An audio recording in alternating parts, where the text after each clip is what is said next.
Like I say, when I keep talking about the difference between a telephone system and a data system with real-time audio communication, this really does matter, and this really does matter in the real world, like when you're dealing with businesses and enterprises. If you're just dealing, like I say, with your little home phone and maybe one Skype handset in your house, probably doesn't matter, but in the business world, it really does matter. So the first thing to understand with these voice over IP servers, or they're sometimes called IP PBXs, is of course they use the TCP/IP Ethernet network. So basically all of your phones, the PBX, etc., is going to use Ethernet, and it's going to use TCP/IP to communicate. So now instead of having a telephone PBX with phones and everything that they're in their own world, you now have a phone system that resides on the same network as everything else. So you use routers, you use switches, you use TCP/IP, you use computers, etc. So this is very important. We're going to talk about the client systems in a moment. When we talked in the telephone, world, the introduction to telephone class, we talked about stations. We're now talking about the voice over IP world, and so we're going to be talking about clients. Again, another very important thing once you really understand what's going on. So the huge thing with this voice over IP server, and the other reason I keep calling it a voice over IP server is if you've taken the server classes, you will know that a server is any computer that provides services to other computers on the network. So this is a voice over IP server. Like I say, some people call them IP PBXs. I would argue that is not technically correct. This is a server for real-time communications. So voice over IP server. So with this, this server will connect into your switch like normal. And then this will connect into your router like normal. The router will then connect off into the internet. Now, all your telephones or clients on the system will then connect to the switch, and that is how they will connect to this voice over IP server. Now, there's a couple of interesting things to think about with this voice over IP server.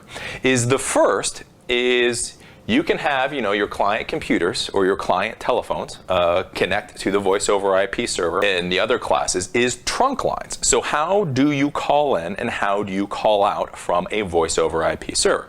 Now, the first way you can do it is if you're doing completely voice over IP, you can have something called a voice over IP trunk from a provider. So you have a provider. This is not Verizon.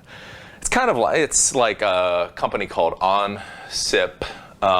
There are companies out there that will provide you IP trunk lines. So you don't need normal telephone lines anymore. You can actually get all of your calls straight through the internet. So these companies will provide you voice over IP trunks. So the way calls can come in and out are either through the internet. You have one of these providers that provides you a voice over IP trunk. And so what happens is when you go to call out, your little phone connects to the voice over IP server. The voice over IP server then connects to those voice over IP trunks. Or on your voice over IP server, you can have connections that can connect you to normal phone lines from the outside world. So like I say, here in Baltimore, we use Verizon for our phone company. But whatever phone company you use, they have their little phone line. And again, if your voice over IP server has the right plugs, you can plug one of these phone lines from your telephone company into the voice over IP server. And then when somebody makes a call, the call goes through your network to the voice over IP server and then goes out that normal trunk line. So this is a normal telephone line that goes out to the outside world. So this is the first way a voice over IP server can work. So in this model, your voice over IP server basically replaces the PBX that you would have before. So before, you had a special electronics device called a PBX that routed all your telephone communications. Now you have a voice over IP server. All your voice over IP devices connect to it, and then it is the one to route calls out to the outside world. Now here's something that's really cool, and one of the most wonderful things in the world about the voice over IP system. What will happen with the voice over IP traffic is it will get sent over this T1 line down to the voice over IP server that's sitting here. it will get routed to this gateway, and from this gateway, it is a local telephone call to that client. So basically, every office had to have telephone lines anyway. In order for them to do business, they had to have telephone lines. They already had to pay for these T1 connections that cost them $500 or $600 a month. So all they did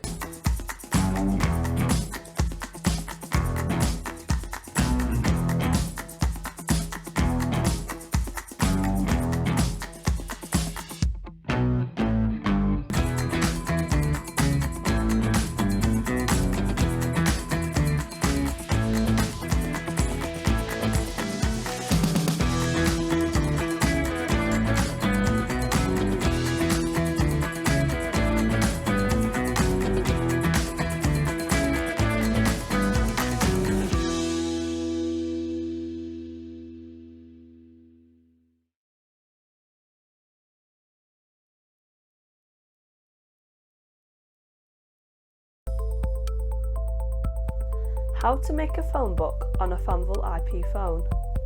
Firstly, add a new contact on your Fanvil device. Go to Contact and select Add to add a new contact. Enter the relevant details. Dev paketi. Tek ısırıkta bitmeyen dev tanesiyle bitmek bilmeyen yeni dev çerezi. Çerezza dev.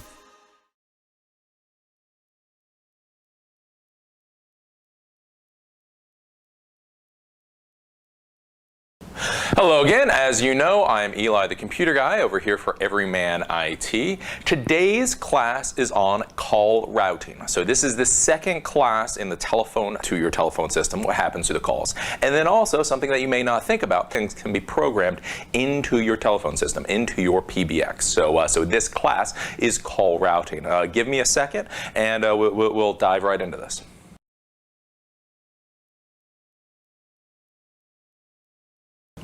So the first thing that we have to talk about and we have to clear up and make sure that you understand is that everything in a telephone system, in a PBX, is going to relate to an extension. Extension.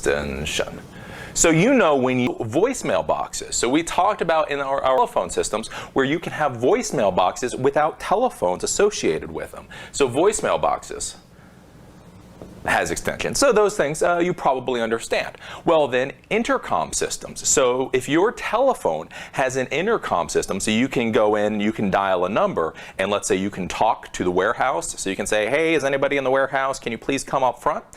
Those have extensions.